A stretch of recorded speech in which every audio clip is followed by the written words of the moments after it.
Hello and welcome to Castle's Corner. I am Coach Castle, and today we'll be talking about a heavily requested subject, posture correction, or basically how to improve your posture to live a healthier life. Now, when talking about posture correction, the use of imagery is extremely important, as using guided imagery helps to improve movement pattern and adds a heightened physical awareness, as well as building the necessary neurological connections in your body to maintain correct posture over time. In this video, we'll be using the 4-triangle imagery to help organize and balance your spinal curves and pelvis while you're standing. The first stage of understanding is about your median axis, an imaginary line that runs from the top of your body to the bottom of your body. The second stage will be the imagery of your head triangle. The third stage will be the imagery of your chest style, and the fourth stage will be the imagery of your navel triangle. Finally, the fifth stage will be the imagery of the feet triangle. Now, progressively in life, there is a common tendency for the weakening of these triangle strings or the collapse of the sides.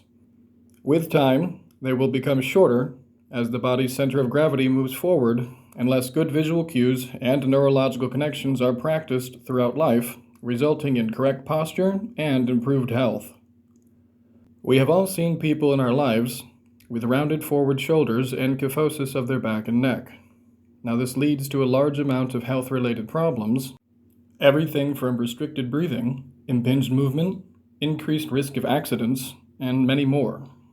When looking at one's posture from the side, you can see that the median axis is like a string that is stretched when one straightens their body. The first step is to become aware of this string or chain within yourself and to consciously correct it. The chain of the median axis is stretched when you become aware of where your feet are being planted in the ground, as well as the lengthening of your spine, the raising of your chin, and the flattening of your pelvis. Now, by using this next guided imagery, you'll be able to get a feel for where the line is within yourself, and then be able to visualize it within your mind's eye. So let's begin a brief meditation to feel the different areas of the body which make up this chain. First, you'll begin by directing your attention to the top of your head. Simply become aware of where your body ends at the top of your head. Next, direct your attention to an imaginary point between your two eyebrows. Next, send your attention on towards the tip of your nose. Then on towards the center of your chin,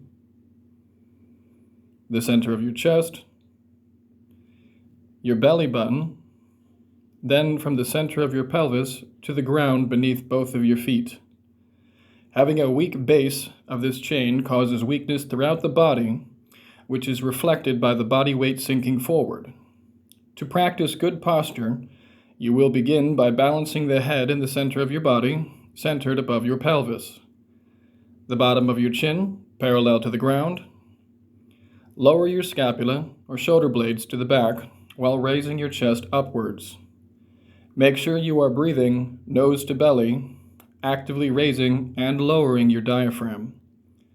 On the exhale, you'll be lightly bracing your abdominals. Maintain your arms neutral along the side of your body while maintaining a flat pelvis. You'll be lightly tightening your glutes with your feet comfortably planted and your weight evenly distributed onto both. Now, as for stage 2, understanding the head triangle, this is the uppermost triangle on the body. The center point is at the top of the head, and the sides will descend to the top of the scapula. Without paying attention to your posture, the weight of your head will be pulled forward, causing the head triangle to weaken and shorten over time. Here you can see the shortening of the muscles, the sternoclemoid mastoid, as well as the neck and the head extensors. Now, the next triangle for you to visualize will be your chest triangle. This triangle is created from the center of your chest bone down to the two sides of the top of your pelvis. For most, due to improper breathing, as well as prolonged sitting, this will result in the rib cage being rotated forward due to gravity over time.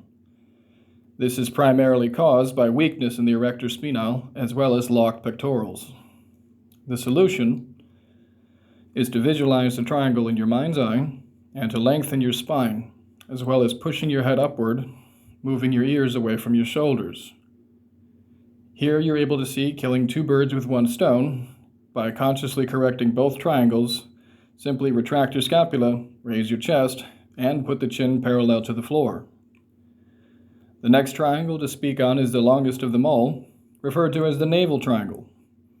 The top of the triangle originates on your navel, and the bottom two sides descend to the center of each foot. It is important to be able to visualize this triangle in your mind's eye from a side view, as seen here, to determine whether or not you have a sway back posture. In this body posture, as you can see, the pelvis moves forward.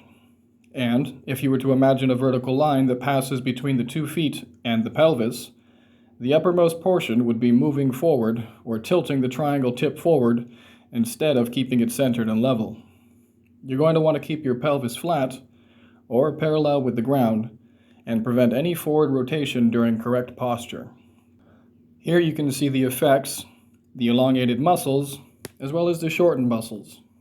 The shortened muscles would be your hamstrings, internal obliques, and your neck extensors. Your elongated muscles would be your upper spinal erectors, hip flexors, and your neck flexors.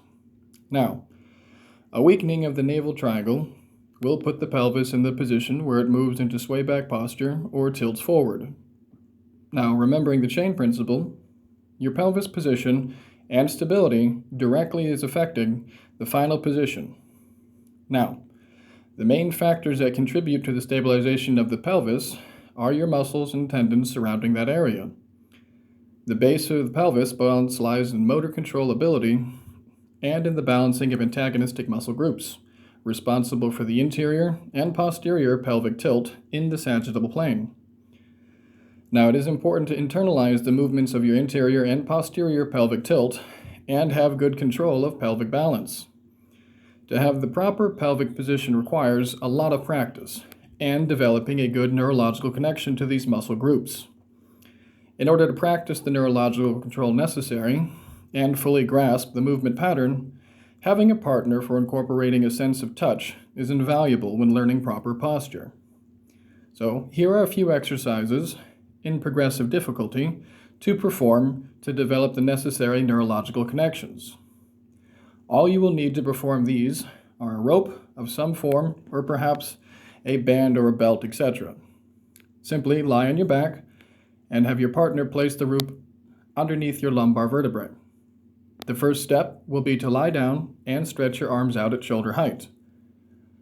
The second step will be to rotate your pelvis forward, lifting your spine off the ground, allowing your partner to remove the rope.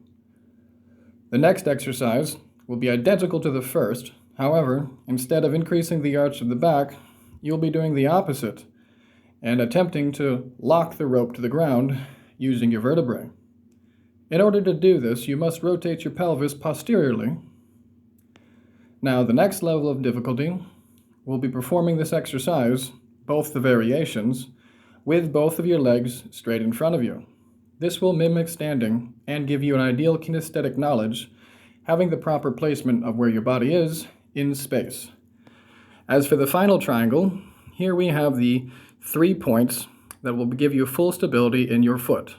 You're going to want to evenly distribute the weight along these 3 points: the heel, the big toe, and the pinky toe. Having a grasp and a feeling of being able to evenly distribute your weight between these 3 points is critical, as your feet placement is the start of the base, and your chain must be solid from the ground up. You should practice simply by standing with your feet in different positions until you're able to feel when you are actually evenly distributing the weight. Now, that's all for today's video, guys. If I missed something or you have any questions, please leave it in the comments below. And just a reminder, please, it's a very simple thing for you, but it means a lot to me if you're able to like, comment, share, and subscribe to this channel. And always let me know what you guys would like to learn more about. This was a requested video for several months, and I apologize it took me so long to put it together. I hope you guys have a great day. Stay on your grind and do everything that you can to fix yourself first before you try to help someone else.